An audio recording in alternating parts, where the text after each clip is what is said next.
Hello, नमस्कार प्यारे बच्चों। मैं Vijay Bansal, math lecturer, Jakhal block, district Fatehabad से, हरियाणा एजुकेशन डिपार्टमेंट। आज हम अपनी मैथ की क्लास के अंदर कुछ सीखेंगे। हाँ जी प्यारे बच्चों, आज हम स्टार्ट करेंगे हमारी क्लास 10th का हमारा जो 5th चैप्टर चल रहा है एपी समानांतर श्रेणी, उसकी एक्सरसाइज 5.3 को आगे हम स्टार्ट करेंगे। 5.3 एक्सरसाइज के हम अभी तक 14 क्वेश्चन कर चुके हैं और हमारा जो नेक्स्ट क्वेश्चन है क्वेश्चन नंबर 15, ठीक है, 15वां क्वेश्चन। इसके अंदर देखिए हमें क्या कह रहे हैं, कहना निर्माण कार्यों से संबंधित किसी ठेके में एक निश्चित तिथि के बाद कार्य को विलंब से पूरा करने के लिए जुर्माना लगाने का प्रावधान इस प्रकार है। मीन्स अगर कोई काम दिया गया ठेकेदार को और उसने काम लेट किया, ठीक है, वो काम क्या कर देता है, लेट कर देता है, तो उसके ऊपर जुर्माना लगाया जाएगा। पहले दिन के लिए जुर्माना कितना है, ठीक है, देखिए पहले दिन का जुर्माना, पहले दिन का जुर्माना 200 रुपये और दूसरे दिन का जुर्माना, दूसरे दिन का जुर्माना कितना, 250 रुपये, ठीक है। इसी प्रकार से तीसरे दिन का जुर्माना, ठीक है, तीसरे दिन का जुर्माना 300 रुपये। आगे क्या करें, अर्थात प्रत्येक उत्तरोत्तर दिन का जुर्माना अपने से ठीक पहले दिन के जुर्माने से 50 रुपये अधिक होगा। मीन्स अगर उसने एक दिन लेट किया तो 200 रुपये, अगर उसने काम मान लीजिए 2 दिन लेट कर दिया, ठीक है, तो पहले दिन का 200, दूसरे दिन का 250, तो 450 रुपये जुर्माना लग जाएगा उस पर। मान लीजिए उसने काम 3 दिन लेट कर दिया, तो पहले दिन का 200, दूसरे दिन का 250, तीसरे दिन का 300, तो इस प्रकार से 750 रुपये जुर्माना लग जाएगा उस पर, ठीक है। अब ये कह रहा है कि मैंने हर दिन का जुर्माना, जितने दिन वो लेट होगा हर दिन का जुर्माना 50 रुपये बढ़ता चला जाएगा, ठीक है। एक ठेकेदार को जुर्माने के रूप में कितनी राशि अदा करनी पड़ेगी यदि वह इस कार्य को 30 दिन का विलंब कर देता है। मीन्स हमें 30 दिनों के, अब हमारे पास यहाँ ये चीज समझने वाली यही है कि आपको 30वें दिन का जुर्माना नहीं पूछा गया, आपसे 30 दिन का कुल जुर्माना पूछा गया, ठीक है। तो मतलब हमें योग ज्ञात करना है। तो आपके पास पहले, सबसे पहले तो हम ये लिखेंगे, ठीक है, जुर्माने की जो एपी बनेगी आपके पास, ठीक है, जुर्माने की एपी, जुर्माने की एपी, ठीक है, वो क्या बनेगी आपके पास 200, 250, 300 डैश डैश डैश, ये आपके पास जुर्माने की एपी बन गई आपकी। क्लियर। अब इस एपी के अंदर आपके पास आपका प्रथम पद, ठीक है, ए देखें कितना है, प्रथम पद ए 200 और सार्वंतर, ठीक है, सार्वंतर डी कितने आपके पास 250 में से अगर हम 200 घटा दें तो 50, और दिनों की संख्या, दिनों की संख्या मतलब एन आपके पास वो कितने आपको 30 दे रहे हैं, ठीक है। अब इसी हिसाब से आपको क्या करना है, अब 30 दिनों का कुल जुर्माना, 30 दिन का कुल जुर्माना, ठीक है। अब वो क्या हो जाएगा आपके पास, एक प्रकार से आपको S30 निकालना है, तो उसके लिए फार्मूला क्या होता है आपके पास, n/2 2a plus n-1 into D. N आपके पास कितना है 30/2, ठीक है, तो 2 गुना में a कितना है 200 प्लस n कितना है 30-1 और d कितना है आपके पास 50। अब यहाँ से 2 एकम 2, 15 दूनी 30, 15 आ गया बाहर, तो और अंदर 200 को 2 से गुना किया 400 प्लस 30 में से 1 गया 29, 29 को हमने 50 से गुना किया 1450। दोनों को अगर हम जोड़ देंगे, ठीक है, 400 के अंदर 1450 हमने जोड़ दिया तो हमारे पास क्या आ गया 1850 आ गया। अब हम क्या करेंगे, 1850 को 15 से गुना कर देंगे, 15 0 0, ठीक है, 15 पंजे 75, हासिल हमारे 5 सॉरी 7, 15 8 120, 120 और 7 127, हासिल 12 हमारे पास, 15 एकम 15, 15 और 12 27, ठीक है, मीन 27,750 रुपये। क्लियर। ये आपके पास आपके क्वेश्चन का आंसर बन जाएगा, ठीक है। अब देखेंगे इसी के साथ हमारे पास हमारा नेक्स्ट क्वेश्चन, क्वेश्चन नंबर 16। इसके अंदर हमें क्या कह रहा है करने के लिए वो देखते हैं। क्वेश्चन नंबर 16 में हमें कह रहा है, कहना किसी स्कूल के विद्यार्थियों को उनके समग्र शैक्षणिक प्रदर्शन के लिए 7 नकद पुरस्कार देने के लिए 700 रुपये की राशि रखी गई, ठीक है। कुल राशि 700 रुपये, मतलब आपके पास 7 पुरस्कार का जोड़ हो गया ये एक प्रकार से, ठीक है। और पुरस्कार की संख्या, ठीक है, पुरस्कार की संख्या वो आपके पास n हो गया, वो कितना हो गया 7 हो गया, कि 7 पुरस्कार हैं और सातों पुरस्कार के अंदर जो कुल राशि दी गई है वो 700 रुपये दी गई है, ठीक है। अब यदि प्रत्येक पुरस्कार अपने से ठीक पहले पुरस्कार से 20 रुपये कम हो, ठीक है, तो हम क्या करेंगे, सबसे पहले तो इसके अंदर पहला पुरस्कार ही माना प्रथम पुरस्कार की राशि, ठीक है, माना प्रथम पुरस्कार की राशि, ठीक है, हमने ए मान ली। अब हमारे पास पुरस्कार की राशि में अंतर, पुरस्कार की राशि में अंतर, क्योंकि आप यहाँ पर जो डी है वो प्लस का नहीं लेंगे, वैसे तो यहाँ माइनस कमी शब्द इन्होंने प्रयोग कर दिया, आपको यहीं से क्लियर हो रहा है कि माइनस का यूज करना है अपने।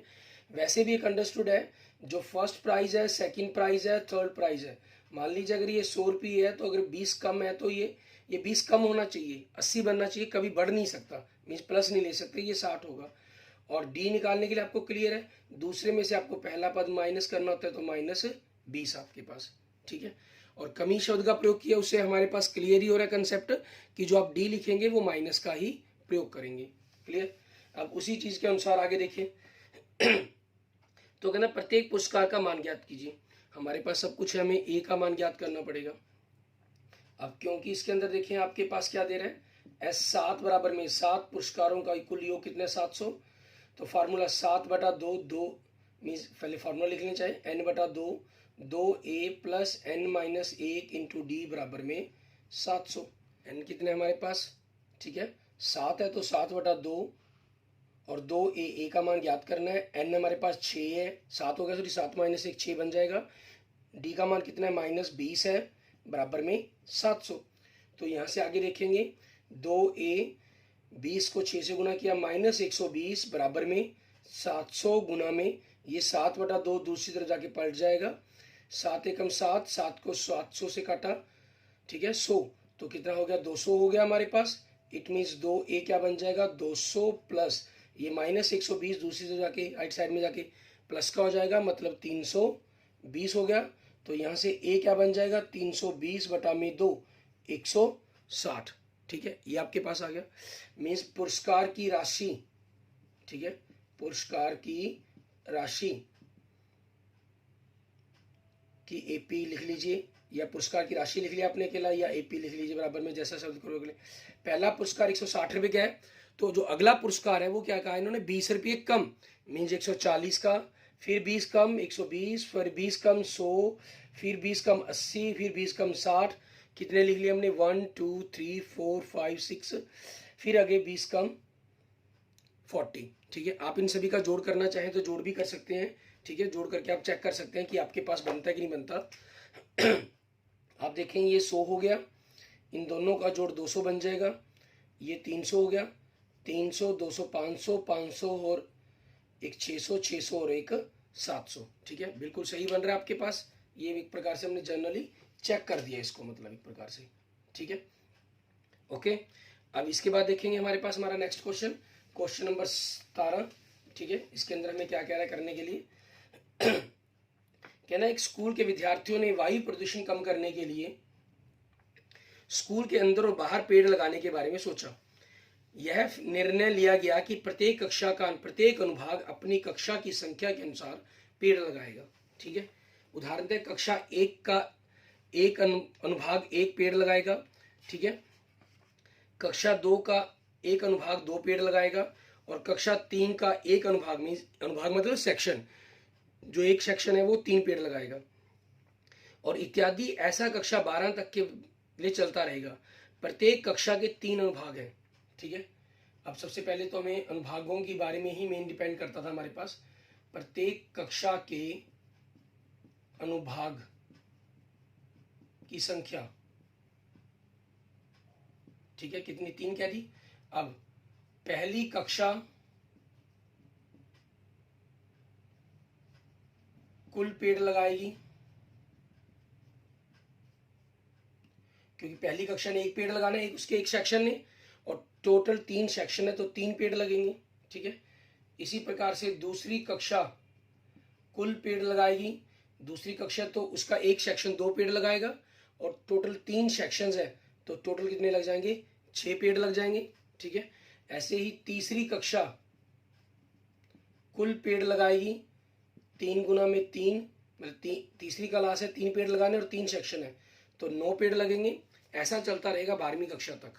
ठीक है, अब इसके अंदर आप चाहें तो मतलब कि सीधा 12वीं कक्षा के लिए लिख सकते हैं 12th कक्षा कुल पेड़ लगाएगी, 12वीं क्लास 12 पेड़ लगाएगा उसका एक सेक्शन और 3 सेक्शन है तो 12 3 36, कुल 36 पेड़ लगेंगे। मीन्स पेड़ की एपी, ठीक है, जो पेड़ की एपी बनी वो क्या बन गई, 3 6 9 डैश डैश डैश 12। ठीक है, अब यहाँ से आपके पास क्या कहा है इन्होंने हमें कुल पेड़ ज्ञात करने की कितने लगे होंगे।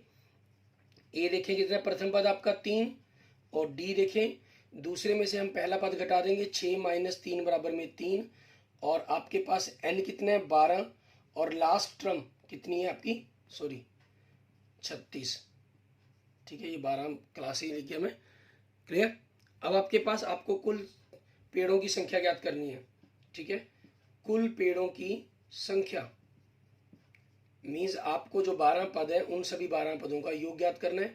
n/2 a प्लस l आपके पास, n आपके पास 12 है, 12/2, a आपके पास 3 है और l आपके पास 36 है। ठीक है तो अब उसी चीज के अकॉर्डिंग हमने देखना है कि क्या बन सकता है हमारे पास। 2 एकम 2, 6 दूनी 12। ठीक है, तो 6 को हमने 39 में 3, सॉरी 36 में 3 जोड़ दिए 39 हो गया हमारे पास। ठीक है, और आपके पास अब 39 को हमें क्या करना है, 6 से गुना करेंगे। 39 के कितना होता है 234, मतलब ये 234 पेड़ आपके पास आपके क्वेश्चंस का आंसर बन गया। क्लियर।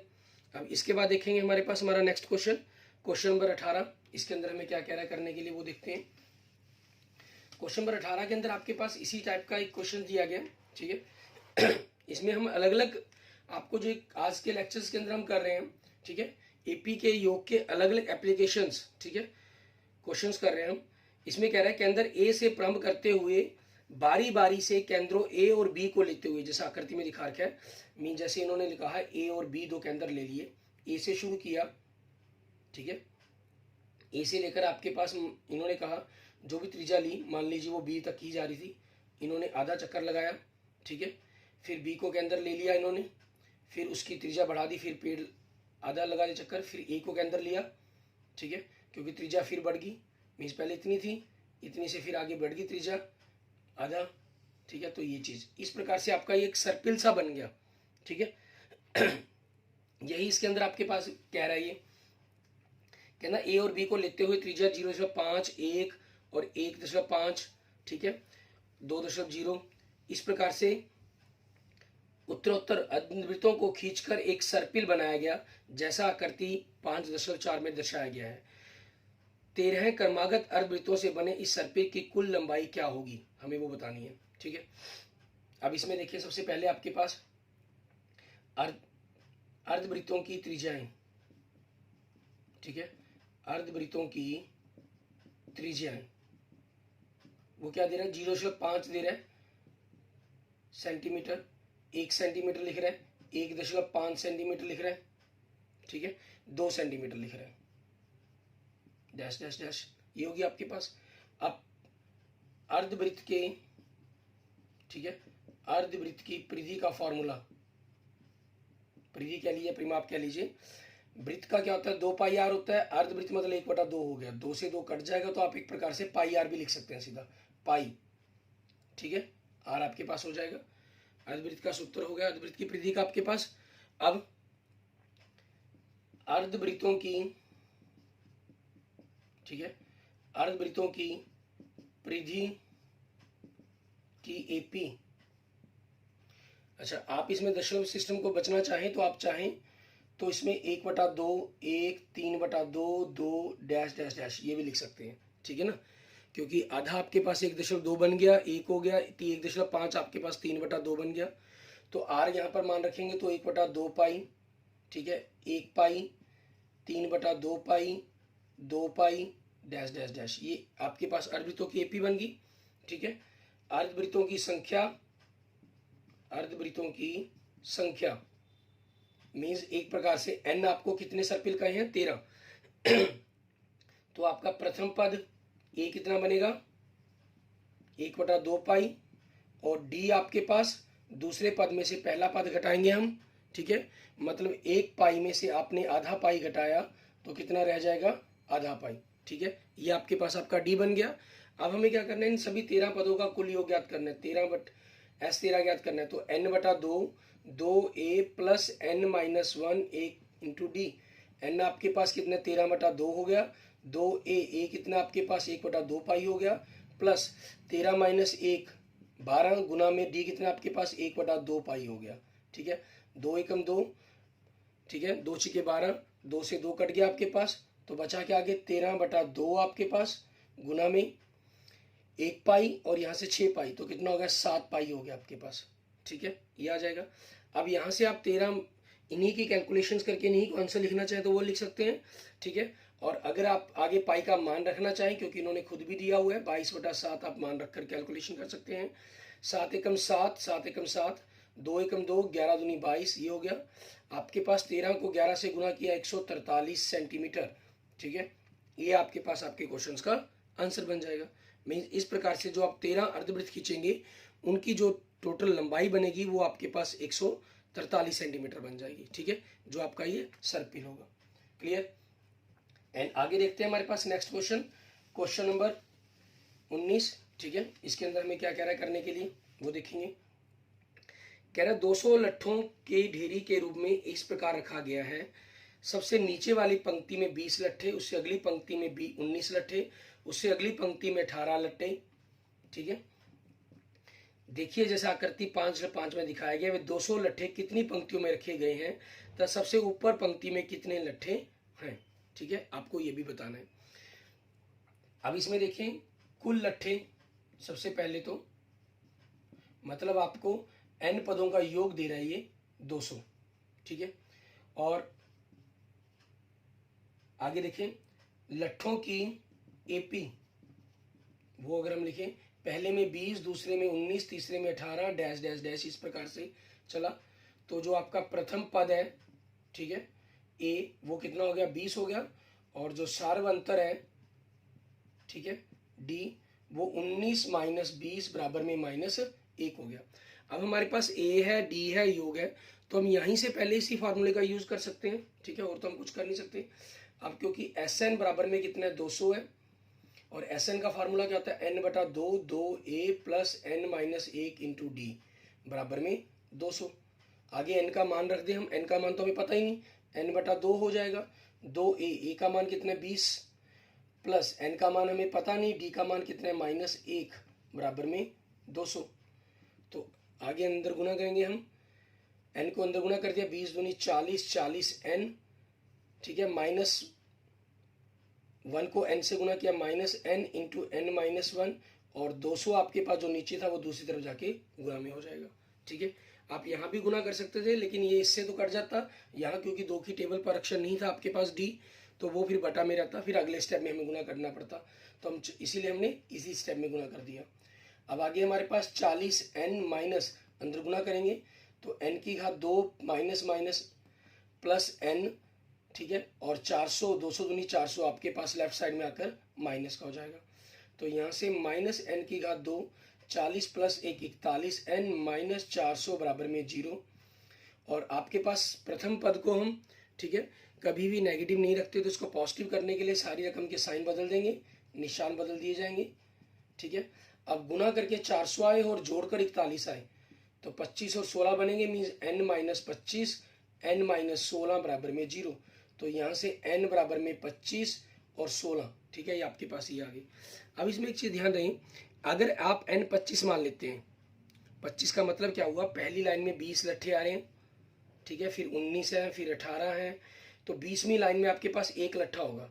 अब 20 से तो ऊपर लाइन जा ही नहीं सकती आपके पास, ठीक है, क्योंकि n की जो मान है वो 20 से कभी ऊपर जा नहीं सकता इसके अंदर, क्योंकि 20 लट्ठों से स्टार्ट हो रहा है वो लाइन, ठीक है ना। अब लिख देंगे n बराबर में 25, यह संभव नहीं है, ठीक है, क्योंकि n बराबर n 20 से बड़ा नहीं हो सकता, ठीक है, n 20 से बड़ा नहीं हो सकता है। क्लियर? इसलिए n क्या बन जाएगा आपके पास 16, ठीक है, मतलब लट्ठों की संख्या, ठीक है ना, पंक्तियों की संख्या, सॉरी लट्ठों की नहीं, पंक्तियों की संख्या, पंक्तियों की संख्या, ठीक है। n आपके पास कितना हो गया 16।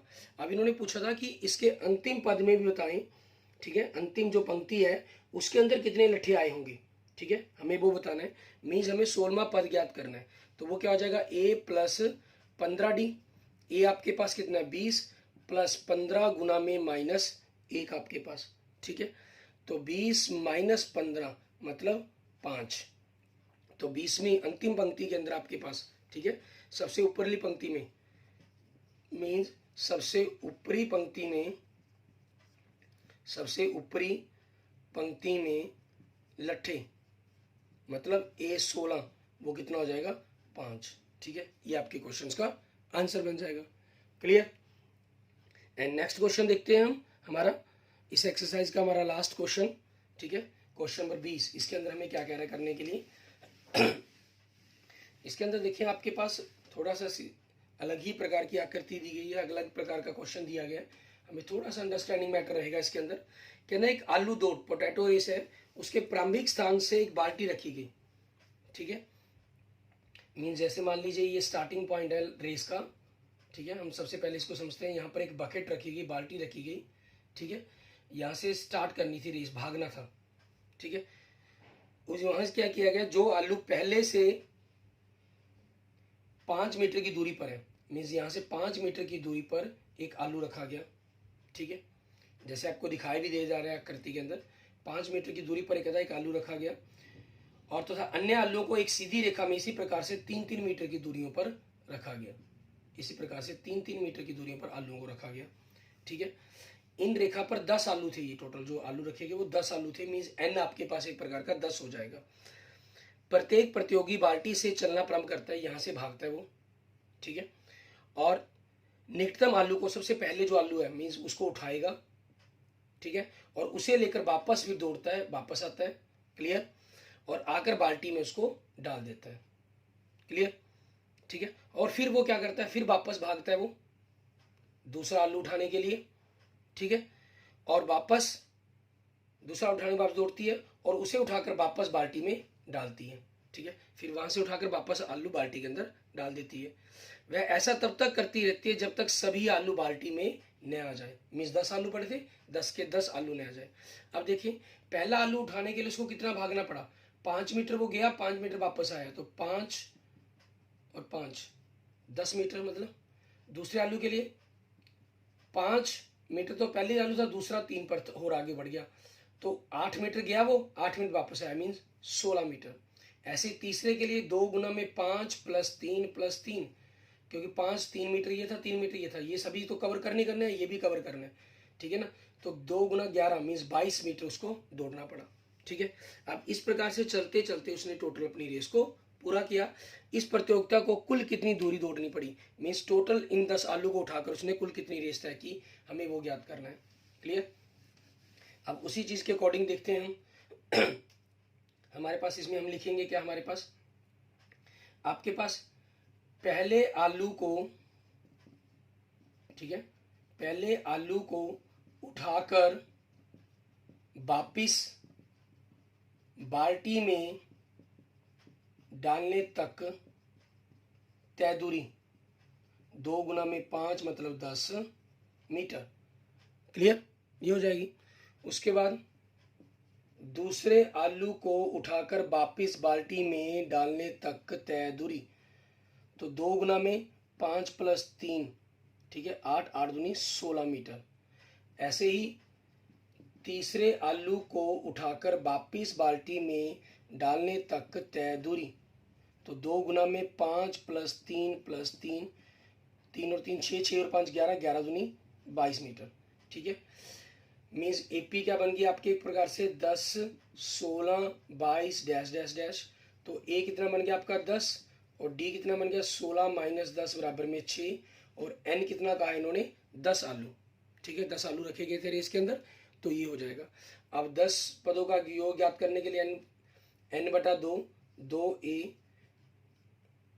Plus n minus 1 into D आपके पास। n कितना आपके पास 10 का आ गया, तो 10 पदों का योग 10 बटा 2 2a कितना आपके पास 10 प्लस n कितना 10, 10 में से 1 गया 9 और d कितना आपके पास 6।